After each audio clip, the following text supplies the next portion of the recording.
আপনারা কি নুরউদ্দিন মোহাম্মদ জাহাঙ্গীরের নাম শুনেছেন? অনেকে শোনেন। নুরউদ্দিন মোহাম্মদ জাহাঙ্গীরের প্রথম জীবন গিয়েছে একরকম। এই সময় একদিন এক বুড়ি তার দরবারে এসে বলছে, জাহাপানা, আমি আপনার কাছে এসেছি একটা নালিশ করতে। আমার বাড়িটা আপনার এই বাড়ি থেকে বেশি দূরে নয়।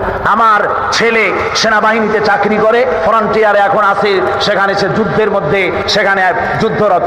এখন আমার এক সুন্দরী পুত্রবধূ ঘরে প্রতিদিন কে যেন এসে আমার বাড়িতে হামলা চালায়, আর আজকে রাতে সে এসে আমার পুত্রবধূর ইজ্জত বোধহয় নষ্ট করবে। সুতরাং আমি আপনার কাছে নালিশ করলাম, হয় আপনি ওই দুর্বৃত্ত থেকে আমার পুত্রবধূর সতীত্বকে হেফাজত করেন, নতুবা আমাকে এই আজকের রাতটা সময় দেন, আমি আমার পুত্রবধূকে নিয়ে আপনার এই রাজ্য থেকে অন্যত্র চলে যাই। জাহাঙ্গীর কোনো কথার জবাব দিচ্ছেন না, চুপ করে আছে। মেয়ে লোকটি বুড়ি মানুষ তো রেগে গিয়েছে, বলছে, জাহাঙ্গীর, আমি তোমাকে হতে দেখছি, তুমি যদি আমার পুত্রবধূর সতীত্বের হেফাজতের কোনো দায়িত্ব না নাও, তাহলে তোমাকে বলছি, তুমি যে পরকালে বিশ্বাস করো, সেই পরকালে তোমার স্রষ্টার সামনে আমি তোমাকে আসামির কাঠগড়ায় দাঁড় করাবো। জাহাঙ্গীর তবুও কিছু বললেন।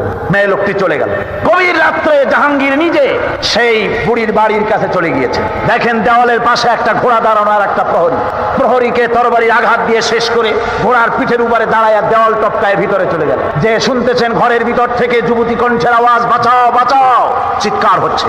বাইরে বুড়ি বান্দা একটা আলো টিম টিম করে জ্বলছে। জাহাঙ্গীর গিয়ে বলছে, বুড়ি আলো নিভাও তাড়াতাড়ি। বুড়ি আলো নিভিয়ে দিল। জাহাঙ্গীর ভিতরে ঢুকে ওই দুর্বৃত্তের চুল বাম হাতে ধরে ডান হাত দিয়ে তরবারির আঘাত দিয়ে তার শিরচ্ছেদ করে দিলেন। বললেন, বুড়ি আলো জ্বালাও। বুড়ি আলো জ্বালালেন। এবার জাহাঙ্গীর আলোর সামনে মস্তকটা ধরে আলহামদুলিল্লাহ পড়ে হাত থেকে মাথাটা ছেড়ে দিলেন। বললেন, বুড়ি এক গ্লাস পানি লও। পানি আনা হলো, ঢক ঢক করে পানি খেলেন। বললেন, কালকে তুমি আমার দরবারে যাবে, সেখানে তোমার সঙ্গে আমার কথা হবে, তোমার পুত্রবধূকেও নিয়ে যাবে। পরের দিন জমজমাট রাজ দরবার, বুড়ি তার পুত্রবধূকে নিয়ে হাজির। জাহাঙ্গীর বলছেন, বুড়ি, তোমার বাড়ি গিয়ে আলো নিভাতে বলছিলাম, কেন জানো? হয় না, জানি না। জাহাঙ্গীর বললেন, তুমি যখন আমার কাছে নালিশ করেছো, আমি মনে মনে ভেবেছি আমার বাড়ির এত কাছে আমার যুবক ছেলে ছাড়া আর কারো এই সাহস হবে বলে আমার মন বলে নাই। সেজন্য মনে করেছিলাম আলোর সামনে যদি ছেলেকে দেখি আমার মনে দুর্বলতা আসতে পারে, বিচার না হক হয়ে যেতে পারে, হক বিচার নাও করতে পারি, সেই জন্য আলো নিভিয়ে দিতে বললাম। এরপরে তার শিরচ্ছেদ করে আলোর সামনে ধরে দেখলাম না, সে আমার ছেলে নয়, আরেকজন।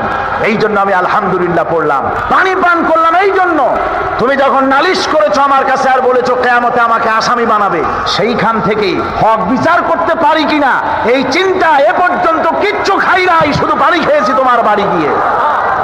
জাহাঙ্গীর তার মাথা থেকে মুকুট খুললেন।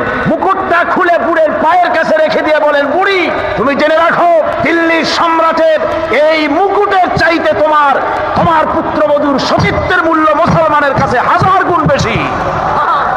মুসলমানেরা পরধর্মের এই ইজ্জত, এই সম্মান ইসলাম দিয়েছে, মুসলমানেরা দিয়েছে।